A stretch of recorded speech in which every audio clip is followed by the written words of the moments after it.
আসসালামু আলাইকুম এভরিওয়ান। আজকে আমি একটি কাজ করব।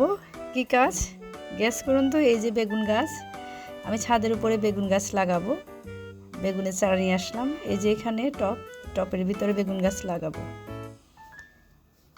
সামান্য একটু ভিডিও স্কিপ করবেন না, ধৈর্য সহকারে দেখুন।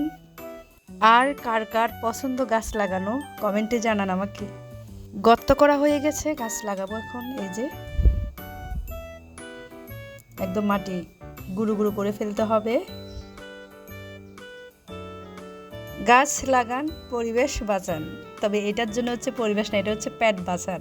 এই যে বেগুন গাছ, এটা হচ্ছে খাওয়ার জন্য, আপনার পুষ্টির জন্য।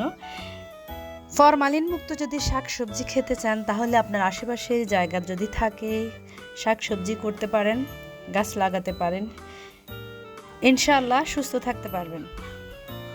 এখনকার যুগে আমরা ফরমালিন খেতে খেতে একদম অভ্যস্ত হয়ে গেছি, শরীরের মধ্যে রোগ ব্যাধি সৃষ্টি হয়। ফরমালিনযুক্ত শাকসবজি বেশি বেশি মানুষকে অসুস্থ করে, মানুষের শরীরকে দুর্বল করে ফেলে। তাই আমার মতো এইভাবে গাছ লাগান। ছাদের উপরে লাগাতে পারেন, হালকা কিছু জায়গা থাকলে ওইখানে লাগাতে পারেন। আপনাদের যেখানে মন চায়, জায়গা যদি থাকে এতটুকু অবশ্যই লাগাবেন। গাছ লাগান, নিজের শরীরের স্বাস্থ্যতার দিকে খেয়াল রাখেন। গাছ লাগালে চলবে না, পানি দিতে হবে। আমি যে পানি দিচ্ছি, আমার গাছ লাগানো শেষ, পানি দিতেছি সবগুলোতে আলহামদুলিল্লাহ।